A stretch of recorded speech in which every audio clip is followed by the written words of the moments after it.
welcome to my YouTube channel again. Ang video ko ngayon ay tungkol sa mga stuff na hindi yung mga gamit na namin na hindi ganun ginagamit. Pero dahil nga sa hindi nga magagamit, kaya tinanggal ko lahat at yan ay ipapadala sa Pilipinas. So, yan ay kinukuha ko galing sa bodega. Yung bodega namin, bawat apartment kasi mayroong hiwalay na bodega. So, na yung tinatawag ko road. Ayan ay ipapashop sa inyo kung ano ang ipapadala ko sa Pilipinas para sa December pang Christmas. So, tara na!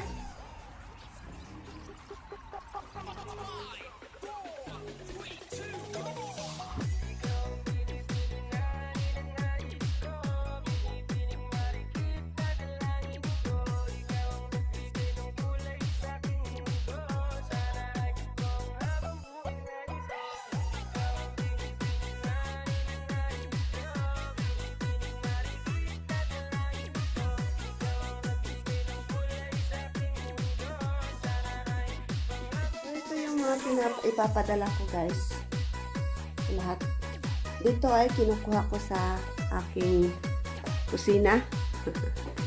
Yung dito ayan, wala na, hindi naman gaano kasi ginagamit. Ayan, dyan lang lahat, pero ito iniwanan ko siya. Ayan. So dito sa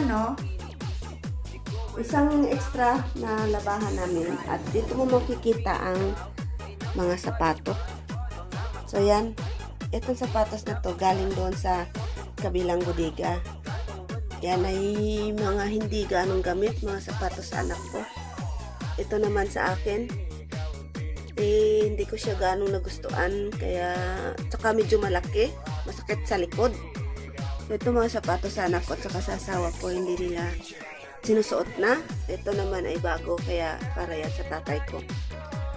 Ito rin, hindi rin malaki sa akin, kaya hindi ko rin sinusuot.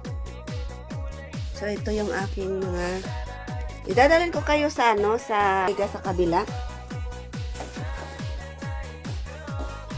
Kung lalabas kami dito, dito yung buong apartment, no? So, kung lalabas kami dito, kita ko sa inyo ang bodega. Ito yung pinto, palabas. Ayan. So, ito naman ay paglalagyan ng sulat. Dito lang ihuhulog. Ayan. So, dito na tayo sa labas. Dito naman banda yung bodega namin, kabila. Ito yung elevator. Ayan. Ipindutin lang. Nasa number 7 kasi kami. So, dito sa bodega na to, ayan, bubuksan ko na. Tapos nandoon lang yung apartment namin, hindi yan. Bawat building, tatlo, magharapan, saka isa sa gitna. Ito tatluhan, ito tatluhan. Yung sa gitna ay dalawahan, ay isahan. Ang isahan, isang kwarto, may kusina, may sala. Dalawahan pala kasi may kwarto. So, dito yun sa bodega, yung lahat, ginakuha ko patay yung mga jacket, no? Ayan. So, dito yung bodega namin, extra. So, dito galing yung ipapadala ko na ito yung gulong sa anak ko. Ayan. So, dito siya galing guys, no? Ayan, isarap ko na at doon ipapakita ko na sa inyo ang aking. So, ayan. So, kung makikita, yan ang para palabas. Yung baba. Ayan, nagka-green-green na naman yung green na naman yung mga dahon. So, last winter, puro yan puti dahil puro snow. Ngayon, nag-green na naman siya dahil summer na. So, balik tayo sa loob. Balik tayo sa loob.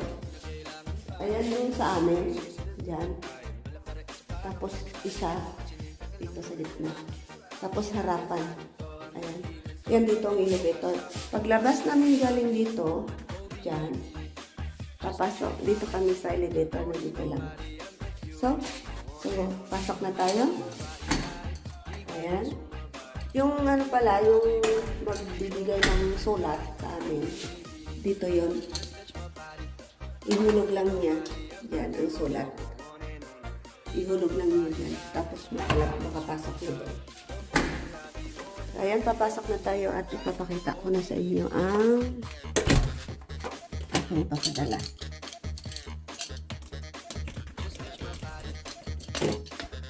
Yan ang isang kwarto namin sa extra ginawang computer. Ayan yun. Tapos, ito yung tinatawag na halin. Tapos, dito yung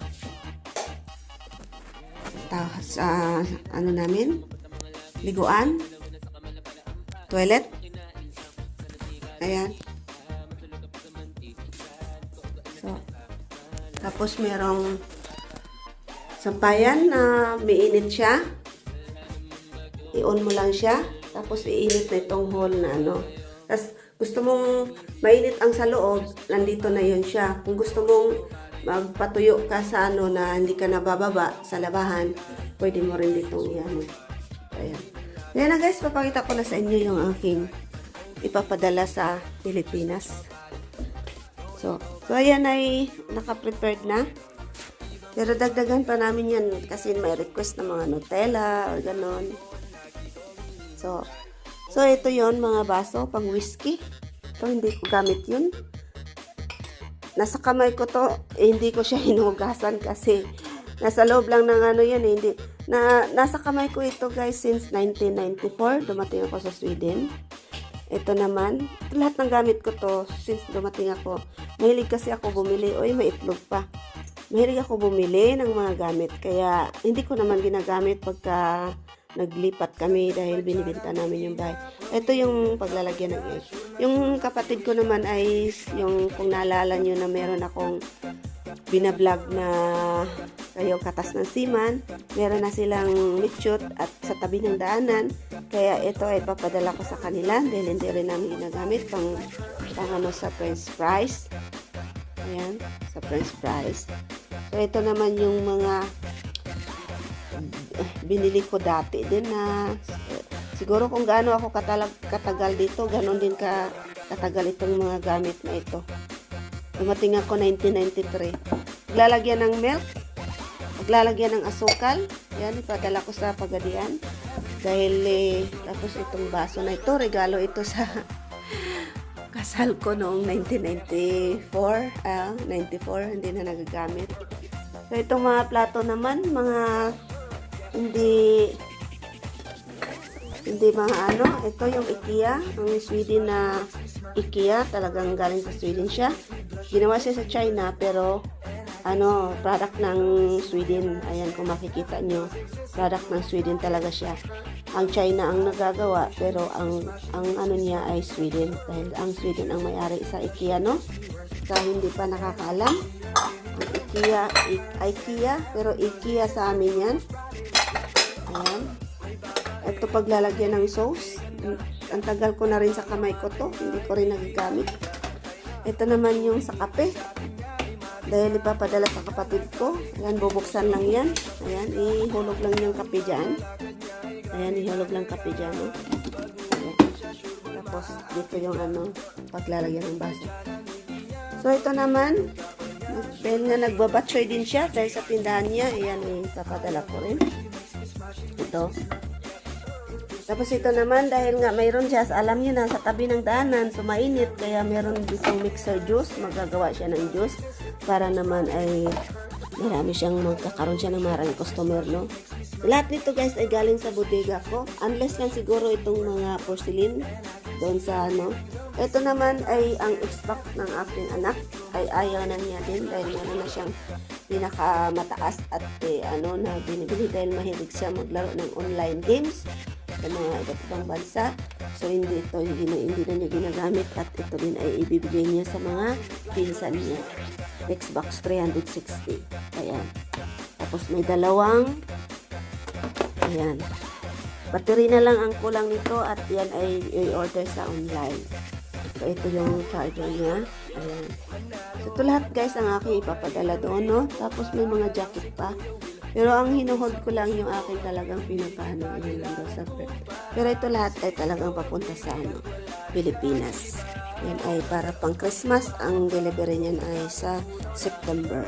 So, lahat niyan ibibigay ko doon para naman ay magamit nila doon sa Pilipinas. Nasa sa kanila lang pag sinabi ko sa kanila magbigay sila doon sa mga kapitbahay, gagawin din nila yun.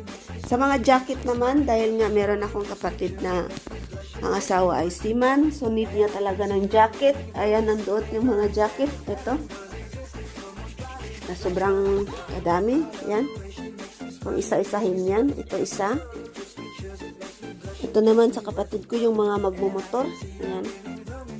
Puro pa ito maayos. Mga anak to. Yung anak ko kasi mahilig sa Jack and Jones. Jack and Jones yung mga ano niya. Ayan. Ito magagamit dito sa Pilipinas pag magtaglamig-lamig December. Ito naman yan sa magmumotor. Ito yung pwedeng gagamitin sa bayaw ko, mga makakapal. So yan sa lahat ay marami pa doon sa sa bodega, kaya dahan-dahanin lang pagpadala, no? So yan lang guys ang aking i-vlog ko sa inyo for today, ang mga